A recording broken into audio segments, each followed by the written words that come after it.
Hello guys, my name is Leszek Stanmachowski and welcome to Fitness Soul podcast. I've met my today's guest only a few days ago. We basically went cycling together. It was the training cycle around the Edinburgh and Lothians. We spent together 5 hours. We talk a lot. We chat a lot. I found Iain very, very interesting, and he's amazing guy. And he got some cool story. He went for a cycling trip from Bogota in Colombia all the way up to Vancouver on his push bike, and he got some really cool insight of how it is cycling that far, what is happening to your brain, how he deals with being alone for a long time, and what he learned on this trip. So without further ado, have a sit, relax and enjoy.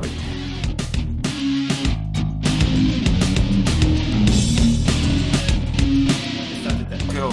So Iain Niblock, Yeah, welcome to cheers. Fitness Soul podcast. Hey, Yeah, good to see you. well, it's great to be here. You've got a good setup, thanks. Thank you. So we are here to talk about your trip. Your cycling. Cycling. Is it only one trip? I never find out because Well, yeah, I suppose I've done a lot of cycling in my time. Uh-huh. So, I mean, I've had a fair bit of adventure, but this is the biggest This by is the far. biggest. I cycled to Amsterdam and I've cycled, all my life. from basically. Edinburgh, yeah, and then From London. From London. I've lived in London before and I lived Okay. in Amsterdam as well, so... all right. So the biggest trip when This it is the happened, was it big- like a year ago or 2 years ago? Last year, Last year. January the 4th or so, I flew across to Bogota. Colombia, yeah. And- in Colombia, and that's when it all started. Really, it was a good time. Okay. So you took your bike, you packed your It was a stuff. crazy time even just getting there because Uh-huh. we were because I used to live in London. Uh-huh. We went out on the Friday night, I had a big celebration. Yeah. And then I cycled to the airport at 4 o'clock. 4 o'clock in the morning, just straight in. Uh-huh. It was about 20 miles. So I got there and just with Lufthansa, you can just twist the handlebars and just wheel it on the plane. Okay. So then I kind of just woke up in Bogota. It was great. And then you've been there. And then I cycled from the airport in Bogota to the centre of the town, which I wouldn't advise because it's a bit sketchy. Have you had any plan for this? Like for the first days? I take you had some. Yeah, I didn't plan much, to be honest, because I only decided to go on this trip, so Colombia to Vancouver was my kind of destination, about a month before I left. Okay. Maybe about 6 weeks, so the middle Very of... snap decision. Yeah, it was really snap decision. So Uh-huh. I spent about a month. What did I do in that month? I had to buy a bike. I had to build a bike. So Yes. I built an old kind of Cinelli road bike up Uh-huh. in that month, and then I just thought, you've got so much time cycling. Why plan now when you've got all that time to think? So I just planned on the road, really. So you've been completely open to what happens. And Yeah, just completely open. Doesn't really. Fantastic. If you've got all that time, there's no point. So in how trying- long you've been cycling? It's like what's the distance? I can see this on the map. Yeah, it's Yeah. kind of Bogota here, Vancouver. There are quite a lot of countries. It's quite a lot of countries, yeah. But how many miles? To be honest, I'm not sure the exact figure. I don't like cycling with the data Uh-huh. because I just get focused. I'm like, why am I going only 12 miles an hour? That kind of thing. So Yeah. I just like take all that off. I had a computer for a bit, and then I was in a big thunderstorm in South Mexico, and then the computer, it was crazy thunderstorm. It was just unbelievably wet for about 2 days. Uh-huh. And yeah, the computer's no more. And, So, but I think I could tell when I left a place and then entered a place. I kind of summed it up. So it was between 8,500 miles, 7,000 to 8,500. wow. So Wow. I mean, For how long? Was it like 2-3 months or? no, well, I mean, I was chilling out a lot as well. So I mean, my plan before. So Uh-huh. as I said, I wasn't planning that much. But what I did plan was I would try and have roughly the same amount of days that I had off as I had on the bike. That's good plan. So I ended up cycling for about 8 months. 8 months. Oh, wow. So I was away for 8 months, but I mean, probably only cycling for maybe 4 of those months every day. Okay. Have you got any sponsors, or how it's happened? So you've been working, I assume, before. Yeah.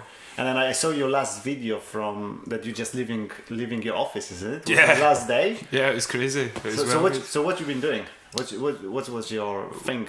Like, what was my job? Yes. So I worked in I worked corporate, so like really kind of I was like an economist, analyst kind of person. So it was heavy duty numbers, and then they sent me across to Amsterdam, and they paid me all this cash because like relocation, blah blah blah. Yeah. So I just had all this money, and then they were like, "All right, Iain, your time in Amsterdam's up, fun over. Just get back to London.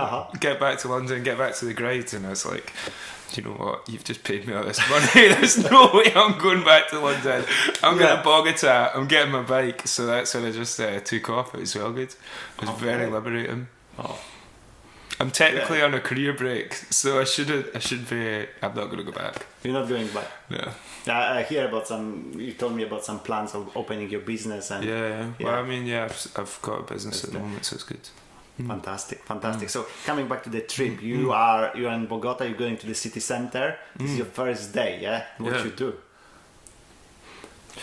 Just you go straight into the road, or you are so excited that you are there? Or I had a friend of a friend. I stayed with a friend that I knew actually for the first week, and just because it was a bit of a manic time that month because I had to prepare. I had to move from Amsterdam, all my stuff back to Scotland, and also build up a bike. I had Christmas and New Year, finish work, and just finish up a lot of stuff. So that month was quite manic for me. Yeah. So I just chilled out for a week in Bogota, really. And then waited. Oh, I had a mate actually come and meet me for the first 900 miles. So he cycled to the top of Colombia with me. So that was great. Like that was brilliant. So I hung around and I waited for Niall to arrive, and that was good. So the first week, just did I do much? Nah, not really, but it was good. Okay. And how was the because all those countries for us, like from Scotland, when you are here, you're hearing like Colombia, Bogota. All this, it's quite dangerous, isn't it? It sounds dangerous from here. You hear some crazy stuff about, I don't know, narcotic fights and stuff. The fun stuff. Yeah, is it fun stuff? Nah, so, the narcotics, I mean, I'm only joking. They're like, was it dangerous? I think the people are quite good. You know, you meet loads of cool folk. Okay. Amazing folk. And the people with the less money are actually often the nicest people. So, like, you can just have a good chat with them along the way. Yeah. Really, really nice. And people welcome you in. You can have dinner. I mean, even in Colombia, I remember that we were cycling up the road and the guy cycled along with them, broken Spanish or whatever. I can speak a bit of Spanish now, but I couldn't before at all. Yeah. And he just invited us into his house and we had lunch with him. And just gave us, like, loads of fruit from his tree and stuff. So it wasn't like everyone had the plantation of. No, there wasn't that much. Like there was some places that were more dangerous than others, but Colombia certainly was safe. I mean, in Mexico there was some pretty sketchy places. Okay. You get because I camped as well. So I camped when I was cycling. I mainly was sleeping in my tent, and to sleep in your tent, it's quite nerve-wracking. Like when you don't know what's around. Yes.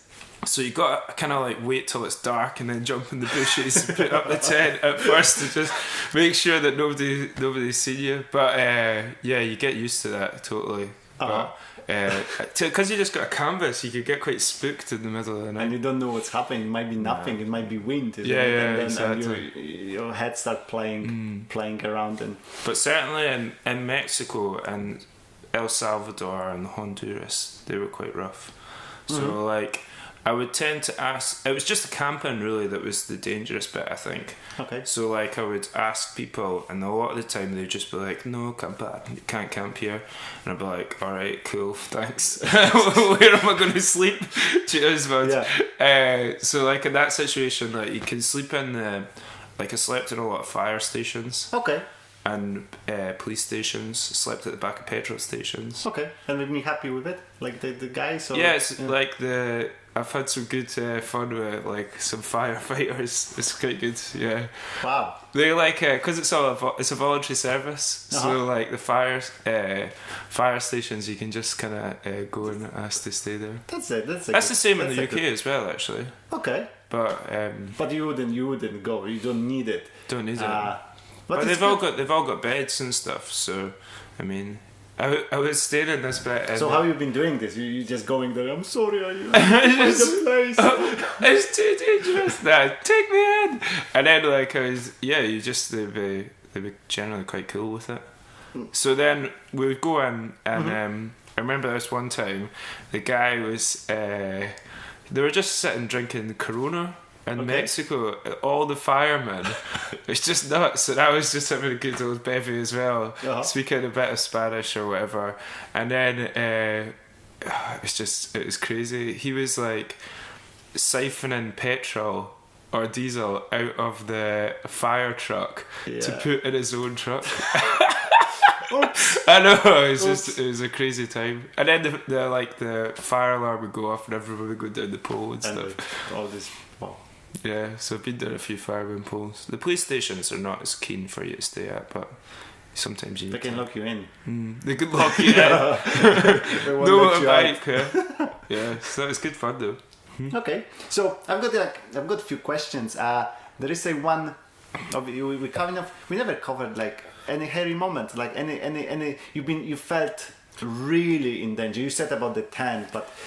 Yeah, there was in Mexico. There's a lot of guns, so I mean, just you don't really know who's because they've got the gangs are at war with the federal police, the regional police, like particularly in some of the states like Michoacan and Sinaloa.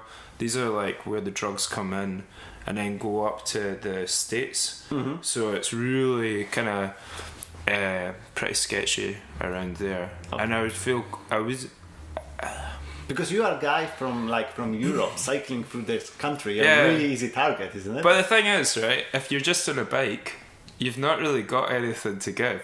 That's the way I saw it. Like, I mean, I've got nothing. I mean, what could they get off me? I never took any. I had an iPod. That was about it. Which is nothing for them. They were, I know. So they're not good target. And they all thought probably they were crazy. Yeah, You got speaking to some of them. It was quite good. Because I just saying crazy again. Watching your videos, you're coming up like someone who is completely nutcase, singing to yourself and trying to record yourself. But you go nuts. That's like because you're just by yourself. So you go a bit crazy. So what you do? You're on this bike every day for like how many hours? 8 hours? Something? Maybe more. Maybe more. Do you know, like, because you've got nothing else to do. You've got to wait till it's dark to camp. Yeah. So you're getting up at, because you've gone to sleep at 8 o'clock or whatever, because you've got nothing else to do. You're waking up at 6, 7, sometimes 5, I don't know what time, straight on the road, and then you're just cycling until till the end of the day, really. So what you're thinking about? What's in your head? I think. Or maybe there is nothing. Maybe it's like meditation. Yeah, like that's what I was going to say. Like initially, it takes you a while to get to that meditative state, I think. So initially, for example, if I was to go cycling now, it would take me, because I've got quite a lot of like business stuff or whatever going on in my head. It would take me a couple of days for that just to go, you know, and then I would get into a kind of meditative state where I don't really think about anything. And you just live day by day. And you just like, your life's so simple. It's really nice. You know, you're just like, you've only really got a couple of things you need to worry about, and that's like food and water, really.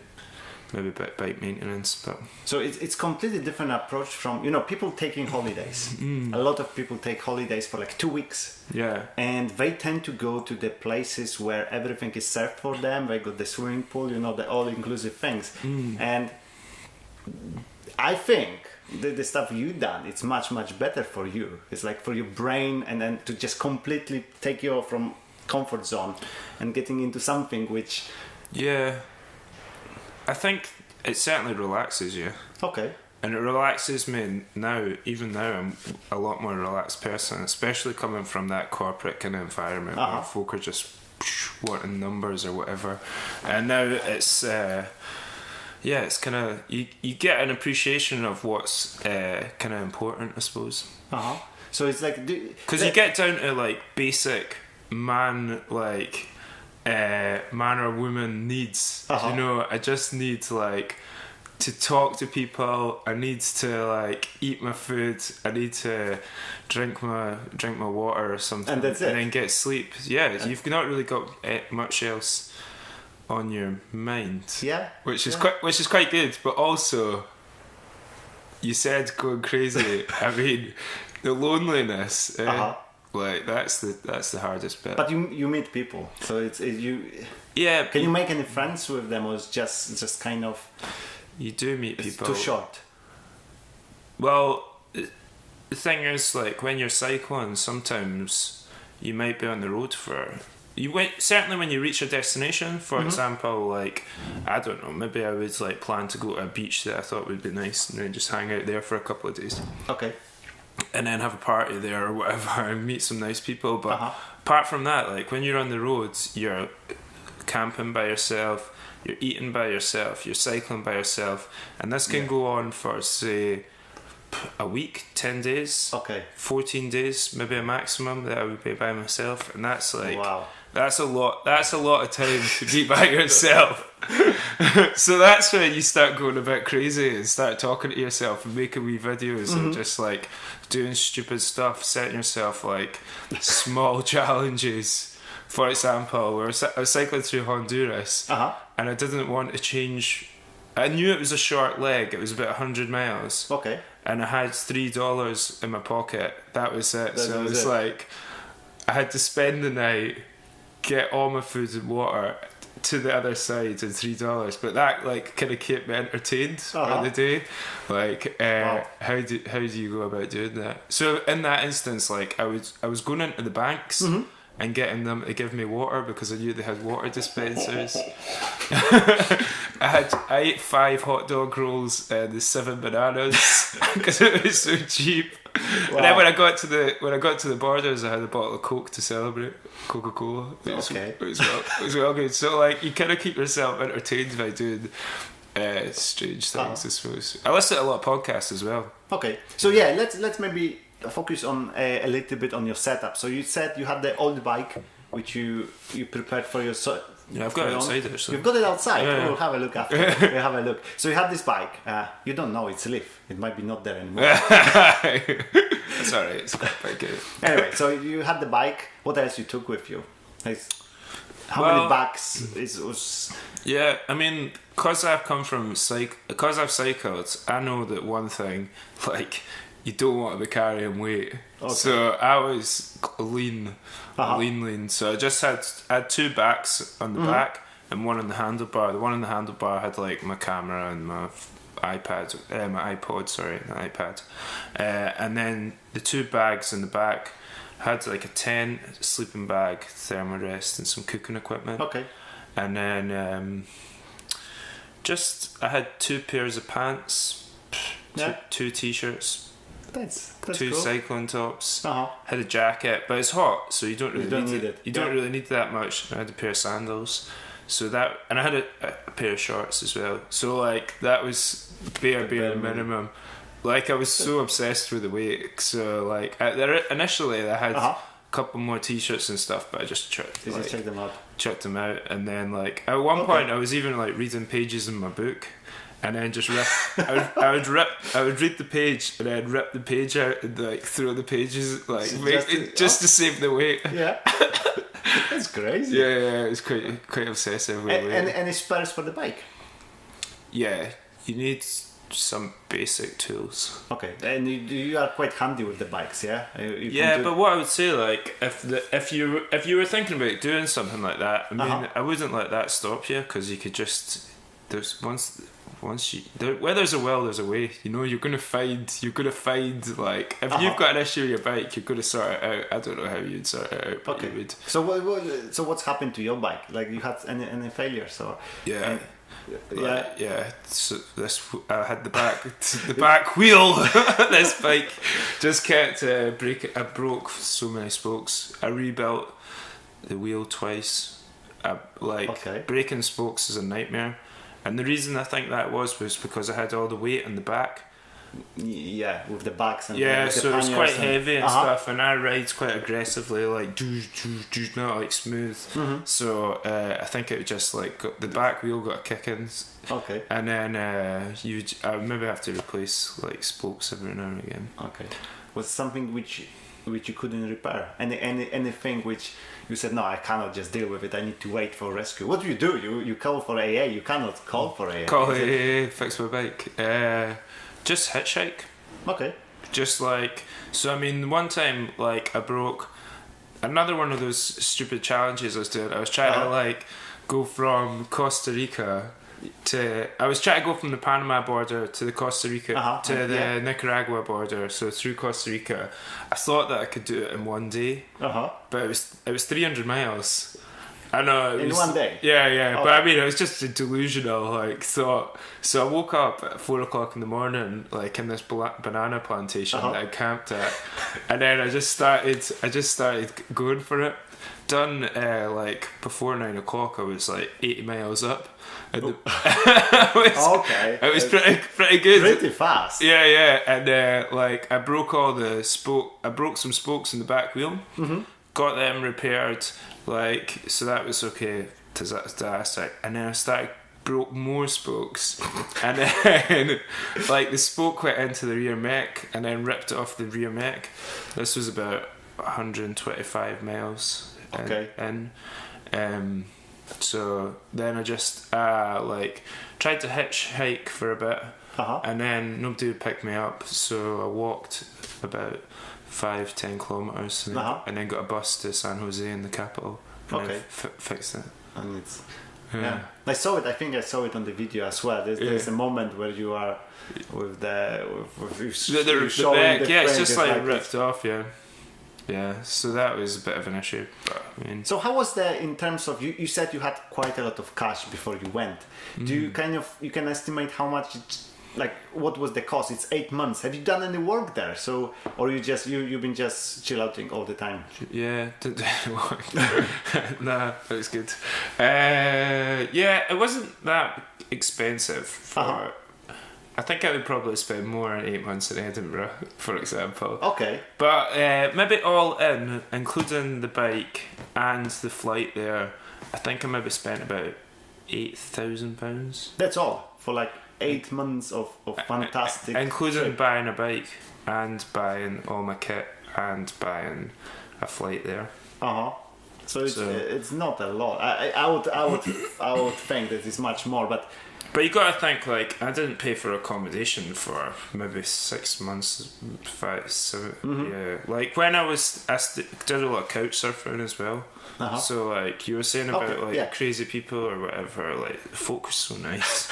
Like I owe so much to a lot of like Mexican people. Like they just like take you into their homes and give you some food and stuff like that. You don't know what the home's going to be like, but you get some crazy experiences. Have you been using like laptop or something to go into the couch surfing website, or have you used the website? Yeah. I used the website, and there's a cycle tourist one called Warm Showers, which is actually a bit better. Okay. Which is really good, yeah. Because we used this one where we've been going around the Baltic Sea like 2 years ago with my wife, but it's only motorbike. It's cool, yeah. So we've been like every day we've been getting different location, and it was quite cool because you get to meet people. Thing is, you don't know. It's particularly with the cycle tourist one, Warm Showers. You don't know where there's no pictures of the house.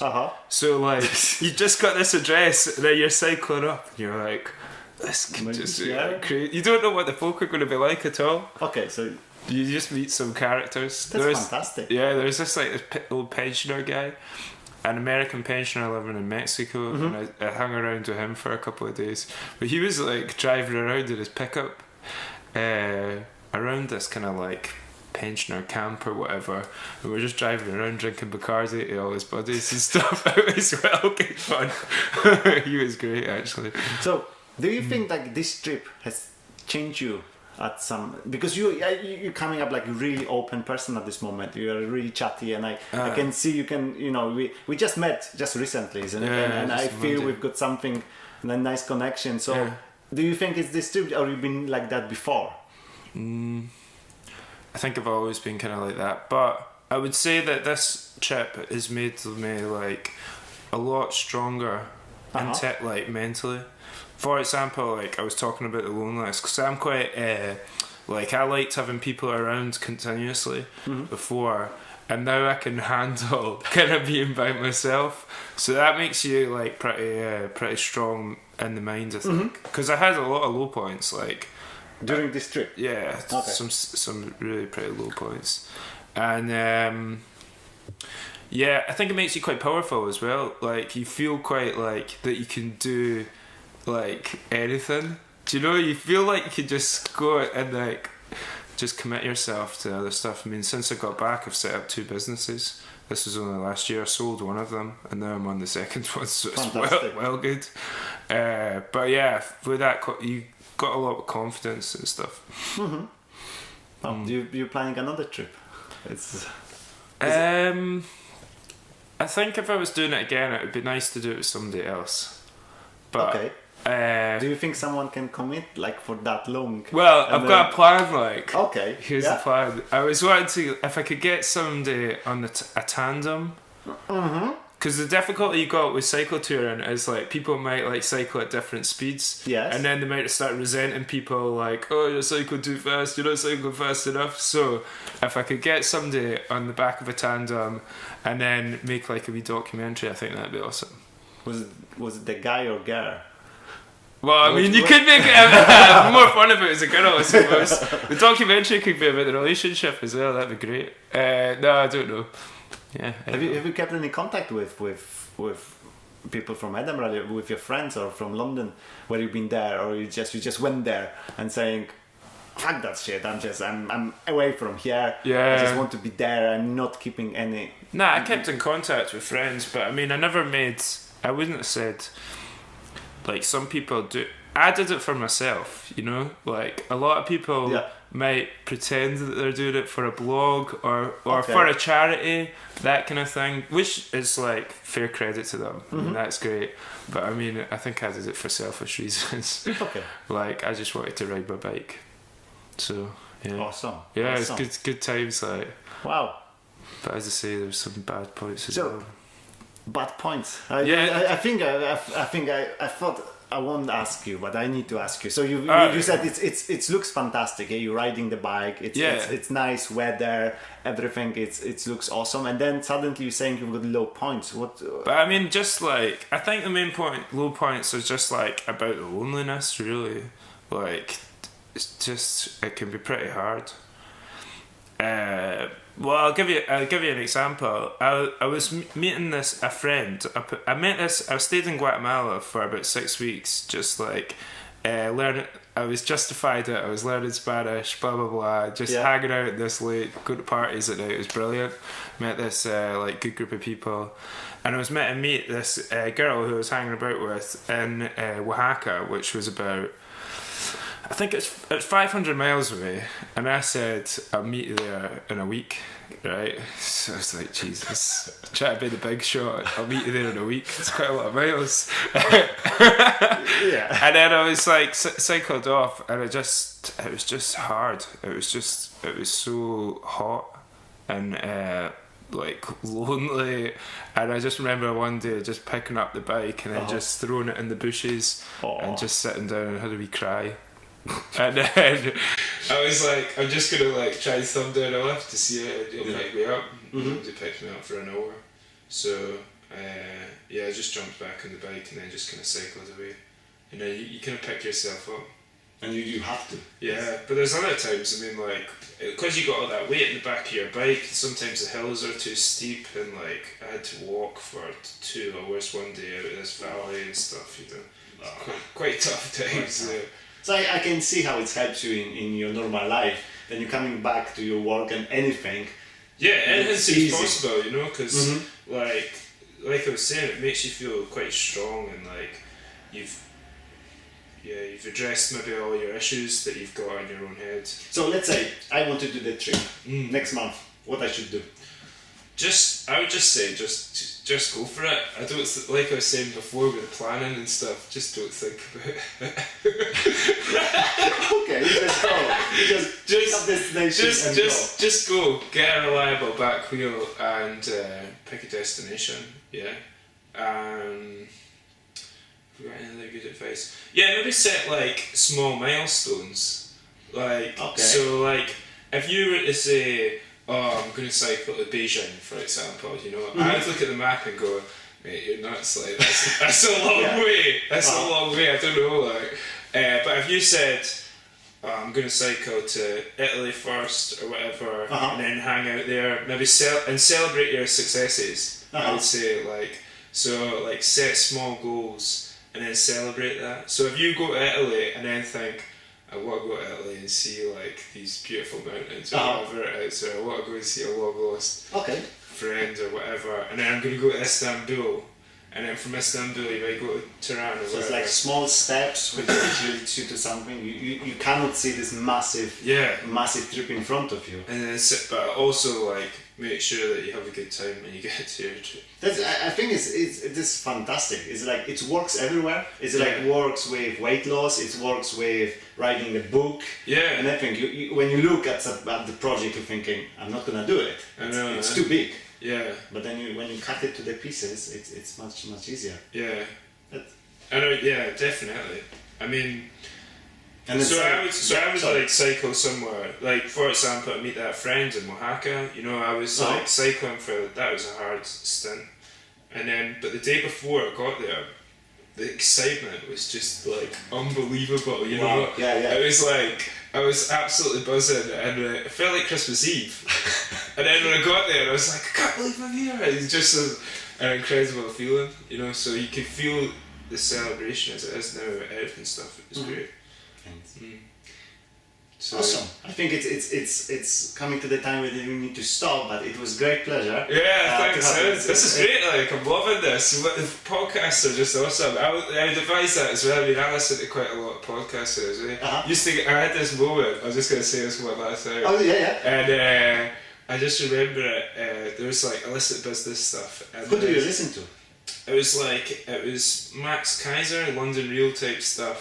And I was like hanging on to the back of this lorry, going up this hill. So this is cheating. So you're on the back. Holding to the lorry. Because like in the UK or whatever, right? You can't just do that. But like over there, like anything's go. Like all the kids go through the town just holding on with their BMXs. Okay. And I would be like, I'm gonna do that. I remember like going up this hill and Max Kaiser like on this whatever was just shouting about bitcoins, and I was like, I am in the middle of bloody nowhere, listen to bitcoins holding on that lorry. This is weird as hell. But yeah, it's good times, like, so that was a nice podcast memory that I had. Anyway, I think I will have you back. Yeah. But no, the next thing we can talk about is your business, and I'm really fascinated what you do with your business. I know it's a little bit finances and stuff, so I need to find out about this more. So no worries. For the next time. We'll wait till it's a mega success. I hope with your attitude it's gonna be quicker than you think. Thanks very much. Cheers. I appreciate it. Okay. Thanks. Cheers, guys. Cheers.